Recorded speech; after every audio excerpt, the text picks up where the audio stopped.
Fala pessoal, como é que vocês estão? Tudo maravilha?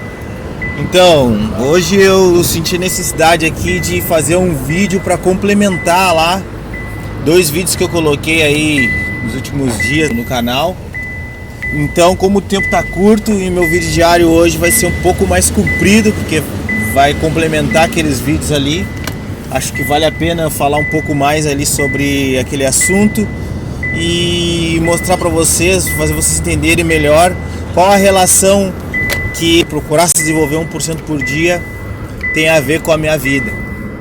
Eu era um cara muito tímido, um cara que tinha uma dificuldade muito grande de comunicação, e num determinado momento da minha vida eu comecei a me questionar, né? E comecei a...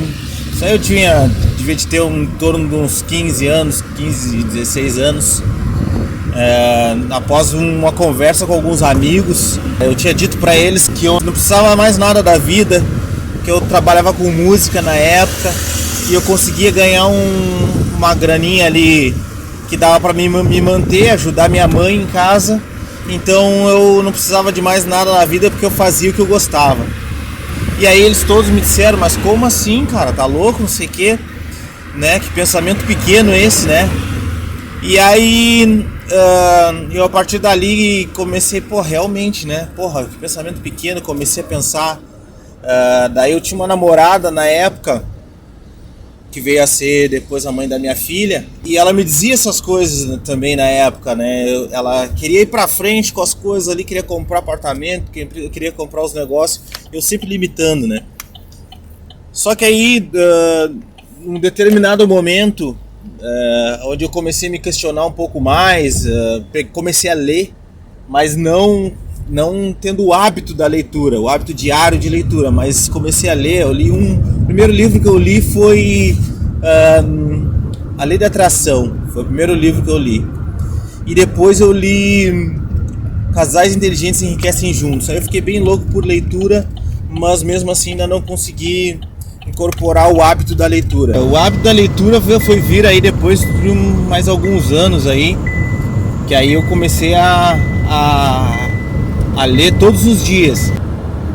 Então eu não tinha o hábito da leitura, mas a leitura de 2 livros ali com muita dificuldade, porque realmente eu era um cara bem limitado e não conseguia, tinha uma dificuldade, assim, eu tive que persistir muito assim para mim conseguir ter uma fluência assim na leitura, porque eu acredito que eu tinha até algum déficit de atenção, alguma coisa assim, que eu não conseguia mesmo, sabe, ler.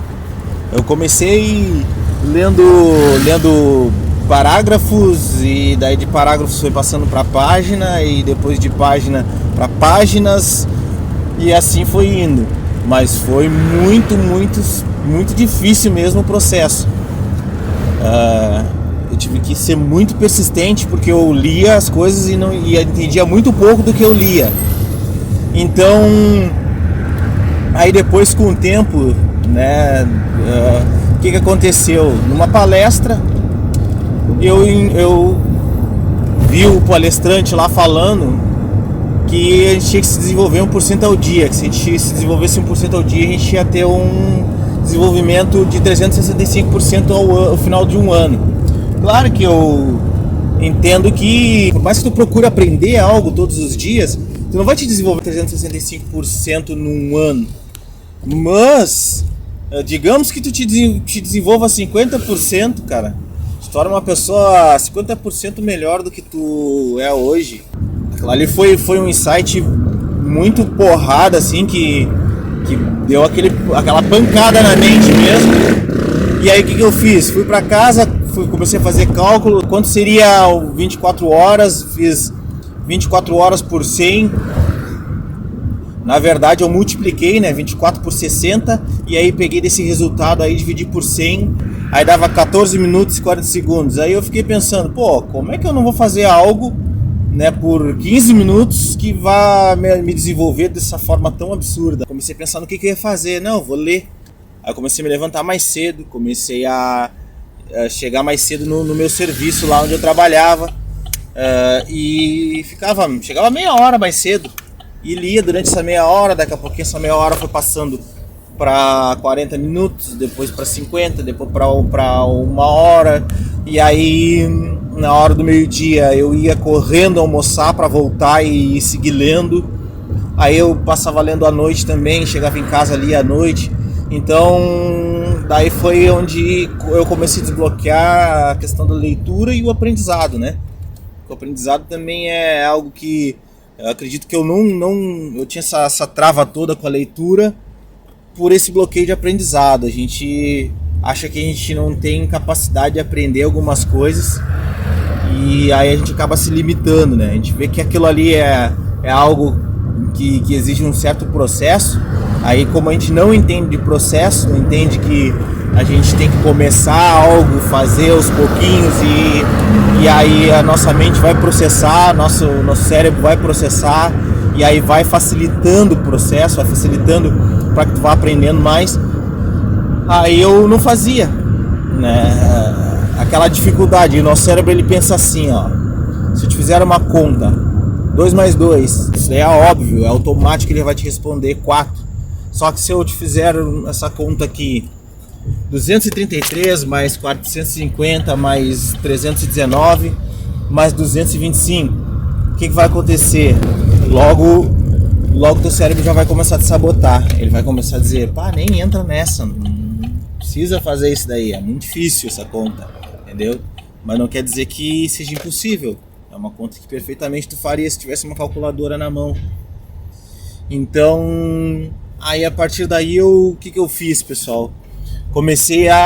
Incorporei realmente o hábito da leitura, e isso veio trazer uma diferença enorme na minha vida, porque aí eu comecei a pegar aquele negócio da curiosidade, de querer saber tudo que eu não sabia, que eu tinha dificuldade, e desbloqueei realmente o aprendizado, né? E aí, por querer aprender, querer saber de tudo. E isso também foi me desbloqueando assim em relação à autoridade, bloqueios com a venda, como por exemplo, para mim vender, eu era um cara muito limitado para venda realmente, porque, claro, né, tem toda a questão da comunicação, tem tudo isso, mas também eu era bloqueado com a venda porque alguém em algum momento na minha vida me vendeu algo meio forçado. E aí eu achava que tudo que era vendedor era enrolão, tudo que era vendedor queria me passar a perna, e que tudo que era vendedor queria passar a perna em alguém. E aí eu fui entender depois, com o tempo, que o vendedor, o bom vendedor mesmo, ainda mais com essa era de tecnologia e tudo, é aquele cara que trabalha com transparência, com verdade. Por quê? Porque ninguém mais consegue enganar ninguém por muito tempo hoje, entendeu? Hoje a tecnologia tá aí para desmascarar um monte de falcatrua que tem aí, um monte de vendedor enrolão.